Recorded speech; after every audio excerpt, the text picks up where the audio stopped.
ஊரடிச்சு உலையில போட்டு ஊழல் மேல ஊழலா செஞ்சுக்கிட்டு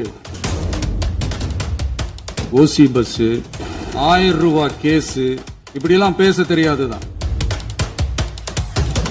போதைப் பொருள் பாதுகாவல் கழக மாடல் அரசாங்கம் செஞ்ச ஒவ்வொரு ஊழலா வெளியில வந்துகிட்டு இருக்கு. டாஸ்மாக்ல பார்ட்டி ஃபண்ட் கட்சி நிதி அப்படின்ற பேர்ல அடிச்ச கொள்ளையெல்லாம் ஒண்ணா இப்போ கவர்மெண்டோட கஜானாவுக்குள்ள கொண்டு சேர்த்துக்கிட்டே இருக்கிறோம்.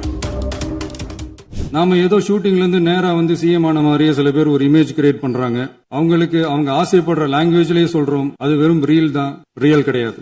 தமிழ்நாட்டு மக்களோட மனசுக்குள்ள போறதுக்கு நாம பட்ட பாடு நமக்கு மட்டும்தான் தெரியும். இதெல்லாம் புரிஞ்சாலும் புரியாத மாதிரி இருக்கிறவங்க தான் நம்மள நடிகன் என்று சொல்லியும் நம்ம கட்சிய நடிகன் கட்சின்னு சொல்லியும் சில நக்கல் நையாண்டி இதெல்லாம் பேசுவாங்க. அதை பத்தி நமக்கு கவலை இல்லைன்னு வைங்க. இத்தனை கேள்வி நம்மள பார்த்து கேட்கறாங்களே, ஒரே ஒரு கேள்விதான் நான் கேட்கணும்னு தோணுது. போலீஸ் டிபார்ட்மெண்ட்டை கையில வச்சுக்கிட்டே பிகினிங்லயே இனிஷியல் ஸ்டேஜ்லயே இந்த போதைப் பொருள் நடமாட்டத்தை ஏன் கண்ட்ரோல் பண்ணல? மனசாட்சி உள்ளவங்க இந்த பிரச்சனையெல்லாம் ஏன் நடக்குதுன்றது அவங்களுக்கே நல்லா தெரியும். இன்னைக்கு வந்து சட்டம் ஒழுங்கை பத்தி கேள்வி கேட்க கூடாதா அப்படின்னா தாராளமா கேட்கலாம். இது ஜனநாயக அரசு, மன்னராட்சி எல்லாம் கிடையாது, மனசாட்சி உள்ள மக்களாட்சி.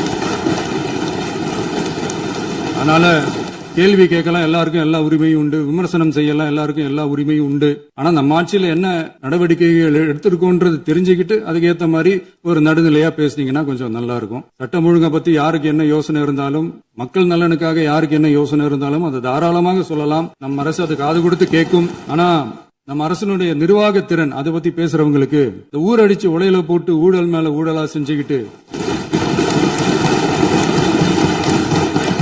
அதுல இருந்து தப்பிக்கிறதுக்கு பேர் தான் நிர்வாகத்திறன் அப்படின்னு சொன்னா, அப்படிப்பட்ட ஒரு ஊழல் செய்யற நிர்வாகத்திறனை நம்ம அரசு ஒரு நாளும் செய்யாது. தமிழ்நாட்டின் கருவூலம் எப்படி திசை மாறி உருமாறி தேய்ந்து ஓய்ந்து கிடைக்கிறதுன்னு சொன்னாங்க. திசை மாறி உருமாறி தேய்ந்து ஓய்ந்துன்னு வசனம் மாதிரி ரைமிங்கா இல்லாம வளமான இலக்கியமா இதே சபையில பேசினவங்களோட திறமையான ஆட்சியில நடந்த நிதி மேலாண்மையை பத்தி வெள்ளை அறிக்கையா வெளியிட்டோம்.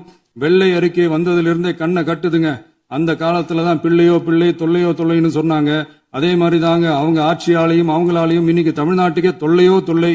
இப்படி ஒரு நிலைமை உண்டாக்கி வச்சுட்டு இவங்க சொல்றாங்க நமக்கு ஆட்சி செய்ய தெரியாதுன்னு. நம்ம அமைச்சர்களுக்கும் நம்ம சட்டமன்ற உறுப்பினர்களுக்கும் ஒன்னும் தெரியாதுன்னு. ஆமாங்க, எங்களுக்கு தெரியாதுதான். எங்க சட்டமன்ற உறுப்பினர்களுக்கும் அமைச்சர்களுக்கும் மக்கள் பணி செய்ய தெரிஞ்ச அளவுக்கு மக்கள் பணத்தை சுருட்ட தெரியாதுதான். டெண்டர்களை முறைப்படுத்த தெரிஞ்ச அளவுக்கு அதோட ரேட்டை உயர்த்தி ஊழல் செய்ய தெரியாதுதான்.